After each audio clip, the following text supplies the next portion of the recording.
प्रातः काल से ही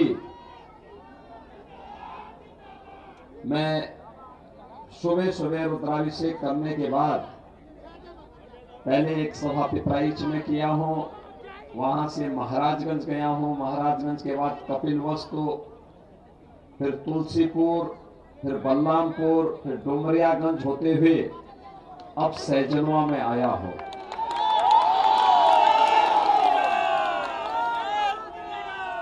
मुझे बहुत अच्छा लगा कि आप लोगों ने बाबा जी को ऊपर ले आओ।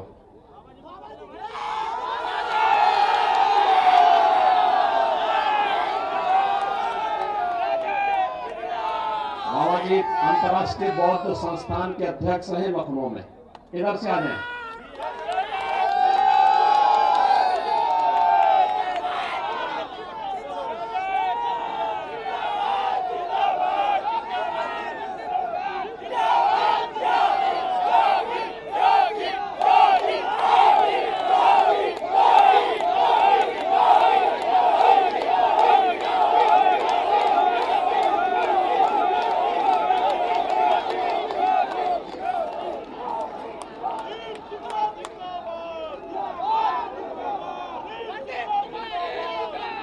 भाइयों बहनों, अंतर्राष्ट्रीय बौद्ध संस्था है, उसके अध्यक्ष हैं भिक्षु शांति मित्र जी और आपके बीच में आए हैं।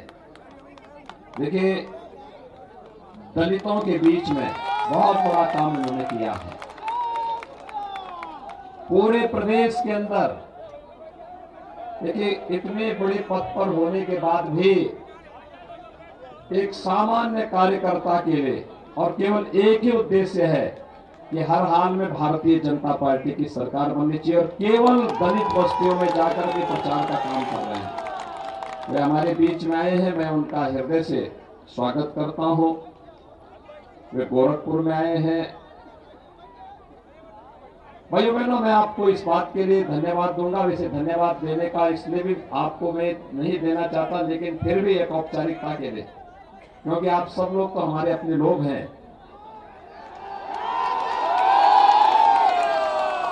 श्री प्रदीप शुक्ला जी के लिए जो आप लोगों ने उत्साह दिखाया है, ये वास्तव में एक सामान्य कार्यकर्ता को दिया जाने वाला सम्मान है।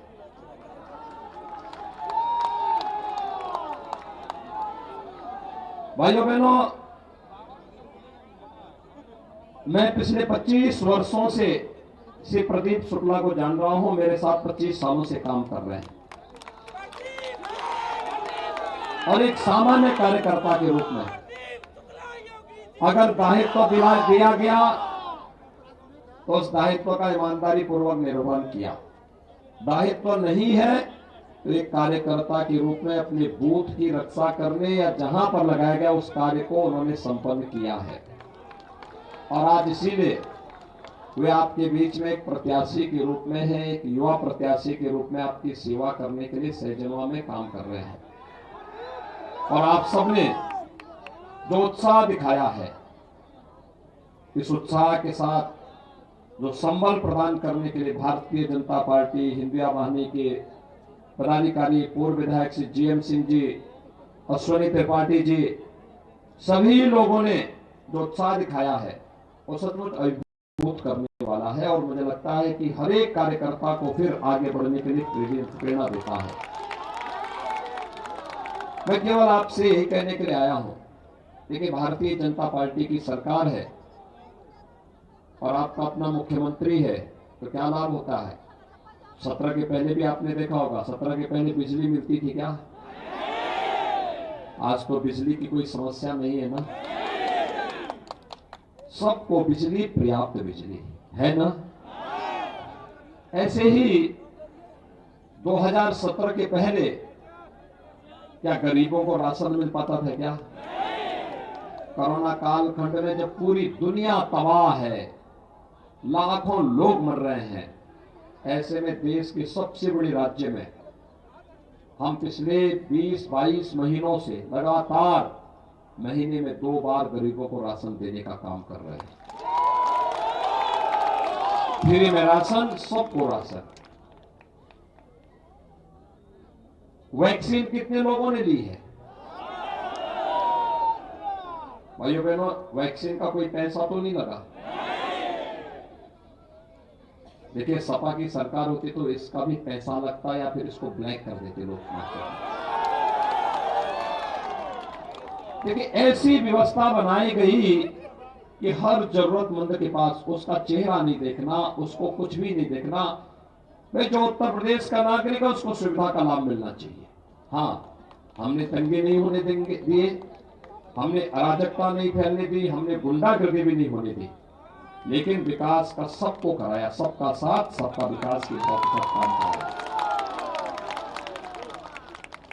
राशन सबको। और अभी तो ये शुरुआत है। अभी तो हमने तय किया है कि 10 मार्च के बाद जब सरकार बनेगी, सरकार बननी है, इसमें कोई संदेह नहीं, क्योंकि 5 चरणों के चुनाव हो चुके हैं। 5 चरणों के चुनाव हो चुके हैं और 5 चरणों में 283 सीटों पर 283 सीटों पर चुनाव संपन्न हो चुके हैं। और इतना चुनाव होने के बाद अब मैं कह सकता हूं, जो चुनाव रुझान आए उसमें भारतीय जनता पार्टी पूर्ण बहुमत से आगे जा चुकी है। अब छठा चरण तो ऐसे जोरदार छक्का मारने का है कि फिर एक बार 300 पार के लक्ष्य को प्राप्त किया जा सके। और गोरखपुर में पिछली बार 9 में से 8 सीटें जिताई थी। इस बार 9 में से 9 सीट अगर गोरखपुर की जीत जाती है तो विकास फिर तेजी के साथ आगे बढ़ता हुआ दिखाई देगा। देखिए, अभी बहुत सारे कार्य होने हैं।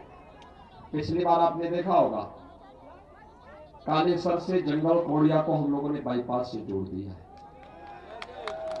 सहजनवा में ओवरब्रिज बन गया है।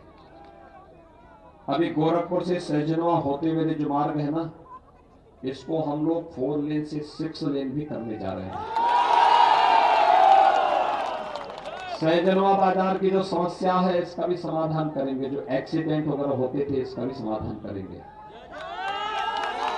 अगर सहजनवा से आप लखनऊ जाना चाहेंगे तो 2 मार्ग आपके लिए हो जाएंगे। एक तो बस्ती होते हुए और एक अंबेडकर नगर होते हुए जो रास्ता हम बना रहे हैं पूर्वांचल एक्सप्रेसवे का, ये भी सहजनवा से ही होते हुए निकल जाएगा। अटल आवासीय विद्यालय बना रहे, श्रमिकों के बच्चों के लिए अटल आवासीय विद्यालय की सुविधा यहीं पर हम दे रहे हैं, जिसमें उन बच्चों को लाया जाएगा, अनाथ बच्चों को भी लाया जाएगा, उनकी पढ़ाई लिखाई का पूरा ध्यान रखा जाएगा, अच्छी शिक्षा उनको दी जाएगी। भाई, जब अपनी सरकार है तो कोई अनाथ कैसे? सबकी देखभाल करेगी सरकार। और इसीलिए ये सपा वालों ने तो यानी इन्होंने वृद्धजनों का, विधवा महिलाओं का और दिव्यांगजनों का पेंशन रोक दिया था। मैंने उसको बहाल भी किया, उसको बढ़ाया भी। इस समय हम 1 करोड़ ऐसे परिवार हैं जो वृद्धजन है या विधवा महिलाएं हैं या दिव्यांगजन है। 1 करोड़ ऐसे लोगों को 12,000 रुपए सालाना पेंशन दे रहे हैं। 12,000 रुपया सालाना। और हमने तय किया है इसको 18,000 करेंगे। अगले 5 साल के अंदर 18,000। अभी तो दवा और राशन दिया है। गोरखपुर में एम्स बन गया है। यहां से भी कुछ ही महीनों के अंदर सहजनवा में आप बैठे, अगले 2 घंटे के अंदर वाराणसी पहुंच जाएंगे। 4 लेन वाराणसी की कनेक्टिविटी हो जा रही है। हल्दी में हम लोग पॉलिटेक्निक का निर्माण कर रहे हैं, जहां इंटर कॉलेज, डिग्री कॉलेज, जो कहा उस प्रकार के कार्य धड़ल्ले से हो रहे हैं। कोई रोक टोक नहीं। बिजली पर्याप्त, सबको बिजली, हर गरीब को राशन, हर गरीब को आवास की सुविधा, हर गरीब को आवास की सुविधा देंगे, हर गरीब को शौचालय दे दिए गए हैं। भेद कैसा? विकास सबका, सम्मान सबको, सुरक्षा भी सबको। और ये कार्यक्रम आगे बढ़ता है तो अभी तय किया गया है 10 मार्च के बाद जब सरकार बनेगी, होली और दीपावली के अवसर पर उज्ज्वला लाभार्थियों को फ्री में रसोई गैस का सिलेंडर भी उपलब्ध कराएगा। 60 साल से ऊपर की महिलाओं को परिवहन निगम की बस में फ्री में यात्रा की सुविधा भी उपलब्ध करवाएंगे। बेटी के लिए जन्म लेने से लेकर के स्नातक तक पढ़ाई के लिए 15,000 रुपये हम दे रहे हैं वर्तमान में, इसको बढ़ा के 25,000 करेंगे। और बेटे की शादी के लिए भाइयों बहनों, अब तक बेटी की शादी में 2017 में मैंने चालू की थी योजना।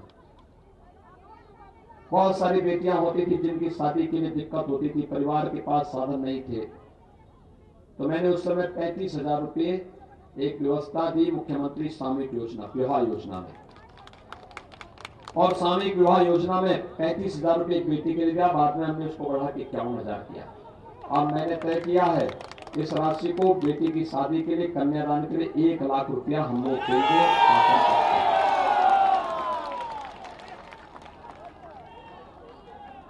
कॉलेज जाने वाली मेधावी बेटी के लिए जो अच्छा अंक प्राप्त करेगी उस बेटी को स्कूटी भी फ्री में उपलब्ध करवाएंगे। नौजवान के लिए 1 करोड़ डिग्री कॉलेज में, ITI में, पॉलिटेक्निक में, इंजीनियरिंग कॉलेज में, फार्मेसी, नर्सिंग, मेडिकल कॉलेज में पढ़ने वाले जितने भी हमारे युवा छात्र हैं, इन सबको हम टैबलेट और स्मार्टफोन दे रहे हैं। समाजवादी पार्टी ने इसकी कंप्लेंट की है, समाजवादी पार्टी कंप्लेंट की तो हमने तय किया कि अब 1 करोड़ से इसको बढ़ा के 2 करोड़ करेंगे। और माँ बाप के ऊपर कोई खर्चा नहीं आने देंगे, सारा खर्चा सरकार उठाएगी। पहले 5 साल में इधर 5 लाख नौजवानों को नौकरी दी है। अगले 5 साल के अंदर हमने तय किया है हर परिवार के एक सदस्य को नौकरी, रोजगार अथवा स्वतः रोजगार के साथ जोड़ने का काम करना है। एक बड़ी कार्य योजना के साथ सरकार कार्य कर रही है। सपा के लोग परेशान है। मैंने कहा भी काहे तुम इतना परेशान हो? कहा विकास हमने भी कराया है। मैंने कहा मैं जानता हूं तुम क्या विकास करा रहे थे। जब सपा की सरकार थी, भाइयों बहनों आपको याद होगा, यहां पे वह बूचड़खाना इस सैजनों में खुला रहे थे, खोल रहे थे ना। और रावत जी के गांव में हमने आंदोलन किया था उस समय, और प्रिंसिपल साहब के गांव में। यानी सड़क नहीं, बिजली नहीं, गरीबों को राशन नहीं, अच्छे स्कूल नहीं, सैजनों में क्या खोल रहे थे? बूचड़खाना। हमने बूचड़खाना नहीं खुलने दिया। हमने तो जितने अवैध बूचड़खाने थे सब बंद करवा दिए यूपी के अंदर, सब बंद करवा दिए। हमने कहा भाई यही पाप कर रहे क्या करने के लिए? क्या जीव हत्या नहीं होगी, बूचड़खाने नहीं चलेंगे, अवैध बूचड़खाने पूरी तरह बंद करवा दिए गए। और भाइयों बहनों, हमने ये भी तय किया है कि गौ माता को कटने नहीं देंगे, लेकिन अन्नदाता किसानों की फसल को भी नुकसान नहीं होने देंगे, तो उसकी पक्का व्यवस्था भी करेंगे। वे परेशान है, कहां से विकास का इतना पैसा आ रहा है आपके पास? मैंने कहा देखो, तुम तो जब विकास के नाम पे बूचड़खाना खोलते थे तो बूचड़खाना हमें नहीं खुलने देना। मैंने तो उस समय सपा से कहा था कि भाई जब तुम सब कुछ सफाई लेके चलेगे तो इसको भी सफाई लेके चले जाओ। हमारी सरकार आएगी, हम बना देंगे। हमने फर्टिलाइजर चालू कर दिया, एम्स बना दिया, सड़कें बना रहे हैं।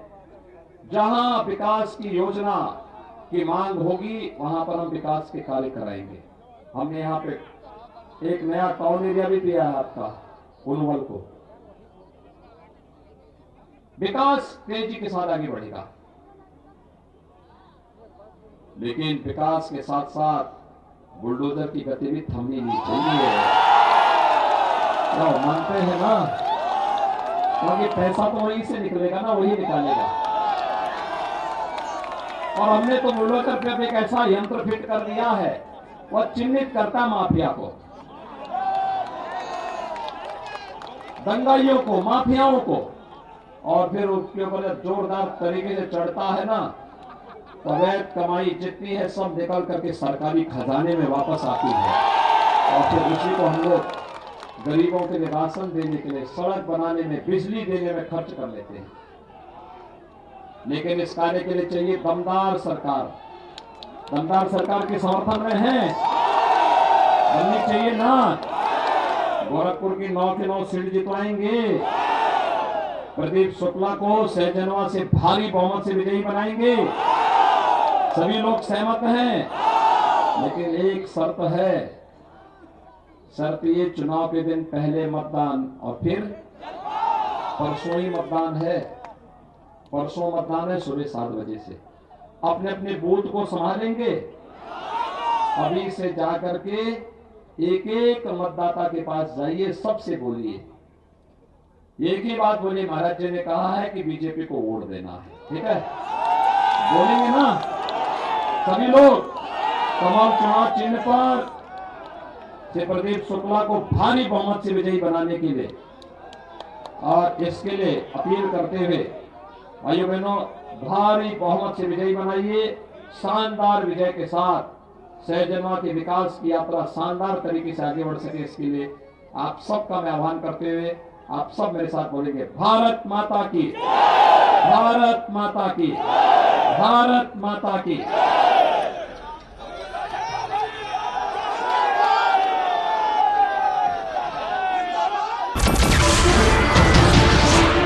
नमस्कार, मैं हूं मानक गुप्ता। अगर आपको हमारा ये वीडियो पसंद आया हो तो इसे लाइक और शेयर जरूर करें, और हां, हमें सब्सक्राइब और फॉलो करना ना भूलें, ताकि आप देश और दुनिया की कोई खबर मिस ना करें। तो जुड़े रहिए हमारे साथ और देखते रहिए न्यूज़ 24।